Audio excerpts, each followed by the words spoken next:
Hai guys, welcome to Cerita Dokter Muda. Banyak dari kita yang masih menjadikan kerokan sebagai pengobatan lini pertama ketika merasa masuk angin. Sebenarnya, boleh nggak sih kerokan? Atau justru berbahaya dan hanya tradisi turun-temurun semata? Terus, masuk angin sendiri sebenarnya apa sih? Apa benar ada angin yang masuk ke dalam tubuh? Penasaran sama jawabannya? Yuk, kita simak videonya. Sebelum kita mulai, jangan lupa like, share, komen, dan subscribe channel Cerita Dokter Muda, dan jangan lupa bahagia.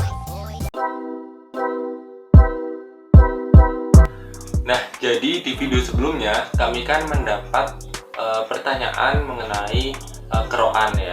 Dan kami bilang kalau kami mau membahasnya di video tersendiri dan itu di video kali ini. Jadi, hari ini kami akan membahas tentang kerokan. Oke, jadi kita kan mau membahas tentang kerokan. Berbicara tentang kerokan, sebenarnya kalau aku pribadi sih karena lahirin di Jawa juga toh.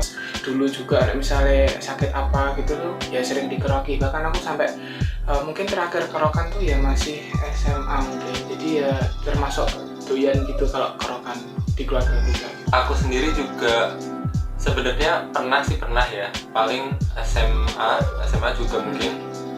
Tapi aku nggak kuat dikerokin. Sakit.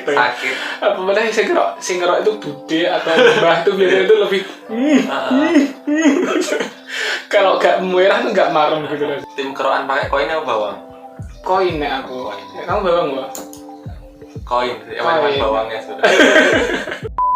Jadi misalnya udah besar ya memang kebanyakan koin sih, tapi misalnya masih kecil-kecil tuh ya aku sempat lihat kayak ponakan-ponakan tuh kayak dikerokin tuh pakai bawang merah ya, bawang putih. Nah, kalau dari masyarakat di sekeliling kita sendiri gimana? Apakah mereka juga sama dengan kita?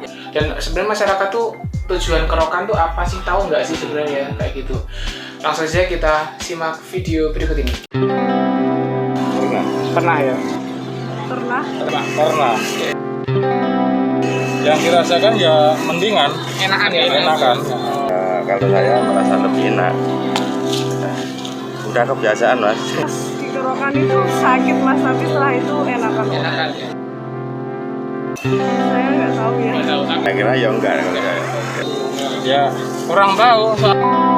Nah, dari video tadi bisa dilihat bahwa banyak ya ternyata orang yang udah tahu apa itu kerokan dan menjalani kerokan. Terus sebenarnya kerokan ini kan suatu tindakan yang dilakukan ketika seseorang merasa masuk angin biasanya.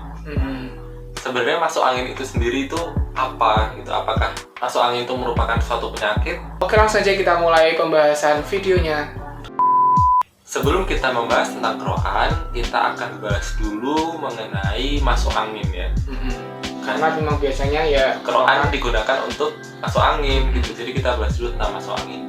Jadi sebenarnya masuk angin ini bukan merupakan suatu penyakit ya, atau tidak ada istilah medis tentang diagnosis penyakit masuk angin gitu. Tidak ada ya. Jadi kalau misalkan kalian ke dokter, oh ini ibu sakitnya masuk angin, itu nggak ada kayak gitu. Masuk angin ini merupakan suatu sekumpulan gejala.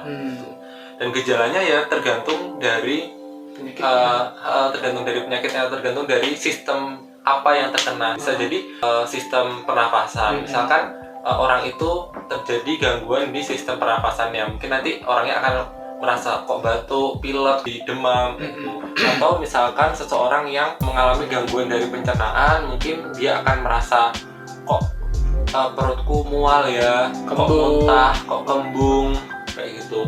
Jadi kesimpulannya ya masuk angin itu bukan suatu penyakit, tapi merupakan tanda ya, mungkin tanda dari suatu penyakit tertentu gitu kan.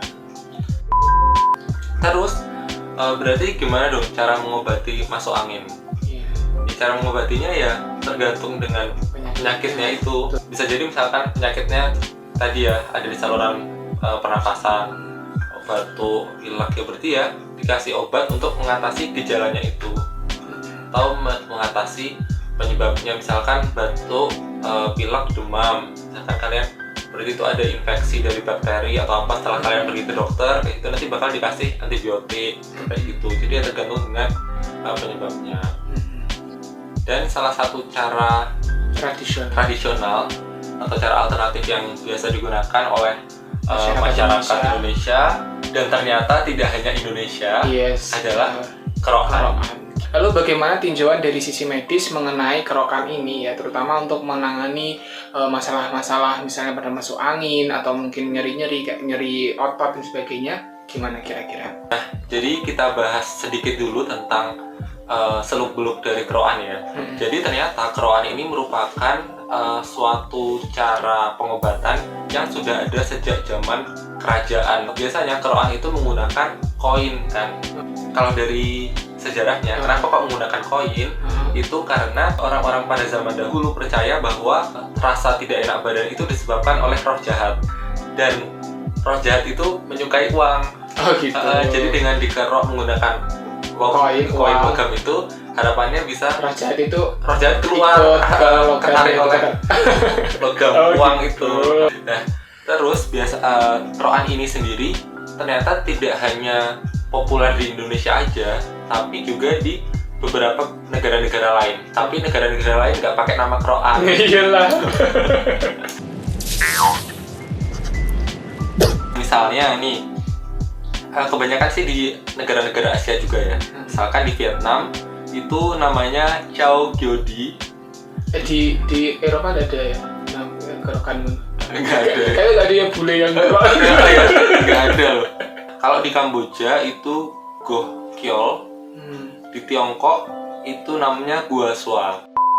Nah, jadi kan ada beberapa orang yang beranggapan bahwa warna merah pada kulit ya, yang dikerok itu tuh merupakan suatu tanda angin yang keluar dari pori-pori.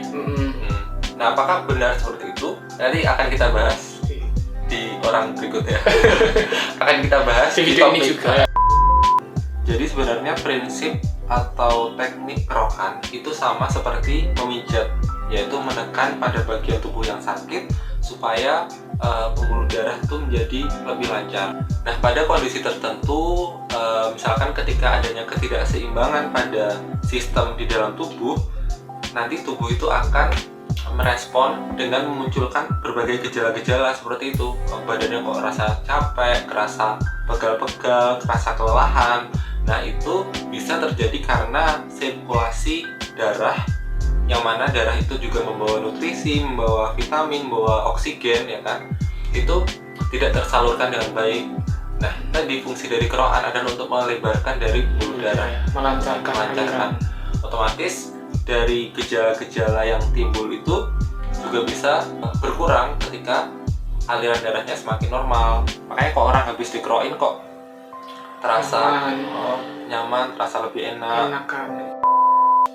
Nah, kemudian bagaimana kalau menurut penelitian ya efek kerokan ini terhadap tubuh gitu? Yang pertama ya, dari The Effect of Scraping Treatment Technique for Body Health, ini penulisnya Faris Fadri Tanjung. Nah, ini menyebutkan bahwa kerokan itu yang pertama tadi ya, yang sudah dikatakan itu memang bisa memperbaiki sirkulasi tubuh. Nah, kalau sirkulasi maksudnya peredaran darah itu semakin baik, sirkulasinya semakin baik, otomatis darah yang mengalir di area tubuh itu semakin banyak, oksigenasinya juga semakin baik, jaringan tubuh ternutrisi, otomatis sel-sel tubuh bisa menjadi lebih sehat lagi, lebih segar lagi kayak gitu. Nah, kemudian karena efek tersebut itu otomatis akan meredakan gejala-gejala seperti nyeri kayak gitu. Kemudian yang kedua, dari literatur yang masih sama itu menyebutkan bahwa kerokan ini juga bisa meningkatkan produksi antioksidan, di mana antioksidan ini bisa melawan radikal bebas. Jadi biar tubuh itu nggak gampang terkena penyakit. Nah, kemudian dari jurnal lain, tapi bukan kerokan judulnya, tapi Gua Swa tadi ya, dari Cina. Jadi ini judulnya The Effect of Gua Swa Treatment on the Microcirculation of Surface Tissue, a pilot study in the healthy subject. Penulisnya Arya Nelson dan kawan-kawan menyebutkan bahwa teknik Gua Swa ini bisa memperbaiki mikrosirkulasi hingga 4 kali lipat. Selain itu juga ternyata korokan juga bisa meningkatkan produksi hormon beta endorfin, di mana adanya hormon beta endorfin ini menstimulasi tubuh untuk merasa rileks, nyaman, tenang kayak gitu. Korokan juga dapat menghambat produksi zat-zat yang bisa mencetuskan nyeri seperti prostaglandin. Jadi rasa nyeri tadi juga semakin bisa ditekan. Nah, terus pertanyaannya tadi ya, tapi bagaimana dengan kulit yang merah setelah dikeroki kayak gitu.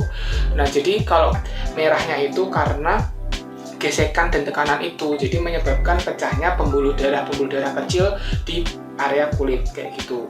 Nah, terus bagaimana itu, apakah aman dari segi kesehatan? Jadi merah-merah bekas korokan itu tidak mengarah ke kerusakan kulit. Jadi merah-merah yang ditimbulkan itu merupakan efek peradangan akut yang normal.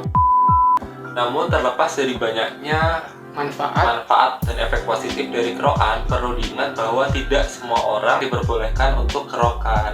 Misalnya pada orang atau penderita diabetes. Penderita diabetes itu kan punya ciri kalau misalkan dia punya luka sembuhnya lama. Nah, jadi dia tuh punya ibaratnya kulit yang lebih sensitif terhadap luka.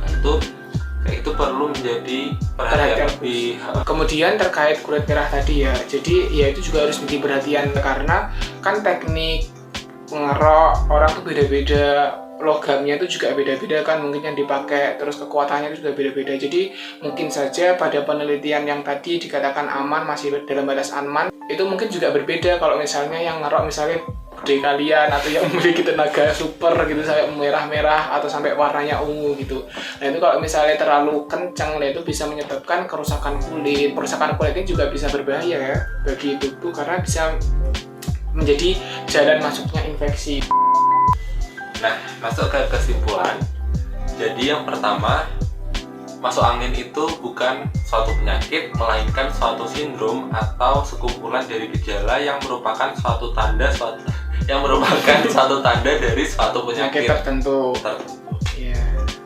Yang kedua, kerokan bukan untuk menghilangkan roh jahat dan bukan untuk mengeluarkan angin, tetapi untuk memperbaiki sirkulasi. Intinya kan itu ya, kalau kan memperbaiki sirkulasinya di situ aja sebenarnya. Nanti efeknya kan tadi bisa banyak gitu. Dan yang terpenting, berarti yang salah tadi cuma nadamu aja sih. Akan ada lanjutan.